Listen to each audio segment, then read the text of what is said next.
가난했던 소년 홍준표는 가난을 딛고 검사가 되었다.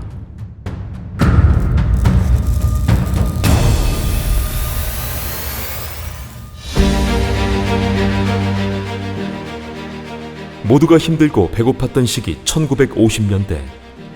경남 창녕에 일남 이녀를 둔 가난한 부부가 있었는데 홍준표는 이 부부 사이에서 1954년 넷째로 태어나 본명 홍판표로 성장하게 되었고, 그가 태어날 당시부터 가정 환경은 좋지 않은 편이었다. 그리고 홍준표가 7살이 되던 해 가세가 완전히 기울어 초등학교 입학 후에는 5번이나 이사를 다녀야 했었다. 창녕에서 1학년을, 2학년 때에는 대구로, 3학년 때에는 대구 지역의 다른 학교로, 4학년 때에는 대구에서도 살기가 힘들어져 다시 창녕으로, 창녕에서도 1년을 못 버티고 합천 산골짜기의 학교로 전학을 가야 했고, 그곳에서 5, 6학년 시절을 보내야 했었다. 당시 끼니를 챙기기 어려웠던 홍준표의 가족은 구호 물자인 강냉이죽에 의존하며 살았고, 생계를 위해 그의 부모님과 누나들은 이런저런 일을 해보지만 가난해서 헤어나오기는 힘들었다. 그렇게 가난한 어린 시절을 보내며 영양 섭취가 제대로 이루어지지 않았던 홍준표의 키는 초등학교를 졸업할 무렵 124cm에 불과했다. 초등학교 시절부터 그나마 공부는 잘했던 홍준표는 중학교 진학을 앞두고 어려운 집안 사정에 자신이 할 수 있는 건 공부밖에 없음을 절실하게 느끼고 대구에서 공부를 하고자 마음을 먹고 자신의 뜻을 아버지에게 말했다. 아버지는 어려운 살림에도 불구하고 보리쌀 2마를 내어주며 그의 공부를 허락했다.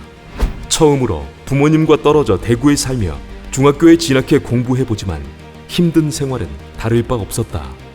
공부를 하려 해도 전기세가 많이 나온다는 주인집 아주머니의 성화에 10시가 되면 불을 꺼야 했고, 도시락은 꿈도 꿀 수 없을 정도로 가난했기에 점심시간에는 수도가에서 물로 배를 채워야 했었다. 그런 상황에도 공부는 잘했기에 줄곧 1등은 놓치지 않았고, 덕분에 중학교 시절 내내 장학금을 받으며 학교 생활을 할 수 있었다. 중학교를 마치고 당시 명문고라 불린 경북고로 진학하려 해보지만 장학금을 받을 수 있는 영남고를 선택했다. 그리고 그를 뒷바라지하기 위해 가족들이 대구로 거처를 옮겨 함께 생활하게 되었다. 영남고등학교에 진학한 후에도 1등을 놓치지 않았으며 고등학교 2학년이 되던 해 그는 진로를 생각하게 되었는데, 그가 생각한 첫 번째 진로는 사회적으로 존경도 많이 받고 돈도 많이 버는 의사가 되기 위해 경북대학교 의과대학으로 목표를 정했다. 그러나 고등학교 3학년 여름방학, 홍준표의 진로가 바뀌게 된다. 그의 아버지가 의과대학에 가게 되면 돈이 많이 든다는 이유를 들며 등록금 부담이 없는 육군사관학교로의 진학을 권했다. 가족들을 고생시키기는 했지만 집에서 절대적이었던 아버지의 말에 홍준표는 육사에 진학하기로 마음을 정했고, 그해 10월 육군사관학교 특채시험에 합격했다. 같은 해 12월 대입 예비고사를 치르고 고향에 내려온 홍준표에게 반갑지 않은 소식이자 그의 진로를 바꿔버릴 일이 생긴다. 그의 아버지가 마을의 비료 창고에서 훔친 비료를 샀다는 혐의로 지서에 끌려가게 된 것이다. 홍준표와 그의 가족들은 그럴 리가 없다며 전후 사정들을 경찰들에게 이야기해 보았지만 이미 당시 조합장이 경찰들에게 손을 써둔 상태였기에 그의 아버지는 이틀가량 누명을 쓰고 경찰들에게 끌려가 고생을 하게 되었다. 홍준표는 이때 억울한 아버지의 모습을 보고 경찰보다 더 높은 직업이 무엇인지를 고민했고, 검사를 하면 된다는 주변 사람들의 말에 자신의 꿈을 검사로 정하게 되었다. 그렇게 육사를 포기하고 고려대학교 법과대학을 가기로 한 홍준표는 영남고에서 고려대 법대를 간 적이 없다는 선생님의 만류에도 불구하고 25일간 문과 공부를 한 후 고려대학교 법대에 합격했다. 홍준표의 합격은 기쁜 일이었다. 하지만 그의 가족들은 마냥 기뻐할 수만은 없었다. 이유는 당시 대학 등록금 5만 6천 원 때문이었다. 하지만 아들이자 동생이 합격한 대학에는 보내야 했기에 아버지와 그의 누나들은 등록금과 하숙비 7만 원의 돈을 빌려 홍준표에게 주게 되었고, 그는 그렇게 가족들의 눈물 섞인 7만 원의 돈을 들고 1972년 2월 홀로 동대구역에서 서울로 향하게 되었다. 매서운 찬바람이 부는 한겨울의 날씨, 친척도 친구도 아는 사람 하나 없었던 낯선 곳 서울. 홍준표는 고려대학교 근처에 하숙집을 얻었고 그렇게 홀로 서울살이를 시작했다. 대학에 진학했다고 해서 생활고가 나아지지는 않았기에 홍준표는 학생들의 가정교사를 하며 생활비를 벌어보려 하지만 학생의 성적이 오르지 않는다 하여 쫓겨난 적도 있었고 여고생들의 놀림을 받은 적도 있었다. 공부하러 왔는지 일하러 왔는지를 고민하며 지냈던 대학 1년. 그 생활에 지쳤던 홍준표는 이렇게 먹고 살기에 급급한 4년의 대학 생활이 의미가 없다 판단했고 독학을 하기로 마음먹었다. 이듬해인 1973년 3월 남은 돈으로 사법고시 책을 산 뒤 대구 근교의 한 암자로 들어가 공부를 시작했다. 하지만 사법고시 공부를 기초지식 없이 독학으로 한다는 것은 만만치 않은 일이었다. 그리고 그해 여름이 되었을 때 홍준표는 독학으로 해보겠다는 자신의 무모함을 알게 되어 산사를 떠나게 되었고 그때부터 떠돌이나 다름없는 신세가 되어 낮에는 막노동이나 뱃사공의 보조 노릇을 했고 저녁에는 일꾼 형들과 화투나 치며 시간을 보내게 되었다. 그런 모습을 본 그의 아버지는 동네 사람들 보기 창피하다며 올라가 공무원 시험이라도 보라며 다그쳤고 이때 그의 누나들이 학비와 생활비를 대줄 테니 복학 준비를 하라고 말해주었다. 누나들의 도움으로 이듬해인 1974년 학교에 복학할 수 있었지만 그해 6월 고향으로부터 다급한 연락 한 통을 받게 된다. 고향에 있는 집이 불에 탔다는 것이었다. 급히 고향으로 내려가 보니 부모님과 가족들은 가건물을 짓고 비를 맞아가며 생활하고 있었다.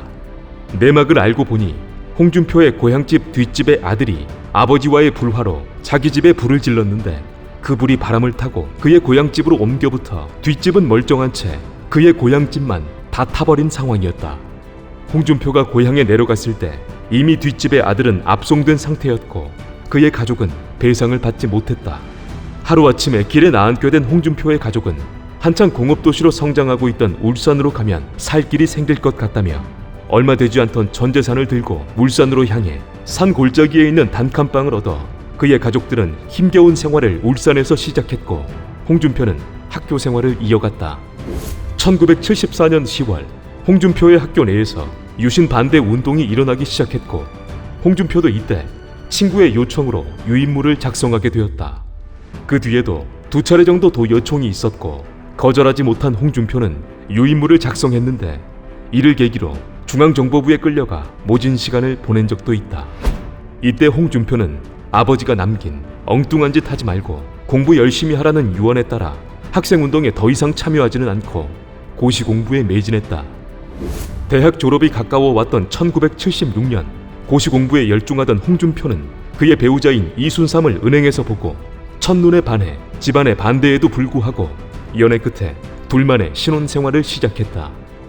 이듬해인 1977년 대학을 졸업한 홍준표는 수석으로 합격할 자신이 있었던 사법시험에서 웬일인지 1980년까지 5번이나 낙방하고 말았다. 이에 그는 미뤄왔던 군대에 가려 했는데 당시 그의 체중 48kg 그리고 시력 등이 겹쳐 4급 판정을 받았고 1981년 6월까지 방위로 근무하게 되었다. 방위 근무를 마친 홍준표는 더 이상 자신과 사법시험은 인연이 없던 것으로 판단하고 연합철강이라는 회사에 취직해보지만 근무할수록 그는 사법시험에 대한 미련이 남았고 결국 퇴사하고 말았다. 그리고 자신의 인생의 마지막이라는 생각으로 제24회 사법고시에 도전하기로 결정했다. 1982년 제24회 사법시험에서 말석으로라도 붙기를 기원하며 시험을 보기는 했지만 5번의 낙방을 이미 경험했던지라 시험을 보고 난 후 결과가 나오지 않은 상태에서도 낙방이라 생각했다. 그리하여 일자리를 알아보지만 그마저도 여의치는 않았다. 사법시험 결과 발표 당일 당연히 또 떨어졌을 거라 생각했지만 혹시나 하는 마음에 홍준표는 전화를 걸어 사법시험 결과를 확인했다. 결과 그는 6년 만에 제24회 사법고시에 합격하며 검사의 꿈을 이루게 되었다. 아버지의 억울한 모습을 보고 꾸게 된 검사의 꿈은 6년이라는 긴 세월 끝에 이루게 되었고 이후 그는 1984년 사법연수원을 수료하고 청주지방검찰청에서 검사 시보를 거쳐 검사로 임관했으며 1995년까지 굵직한 사건들을 맡는 검사로서의 삶을 살게 되었다.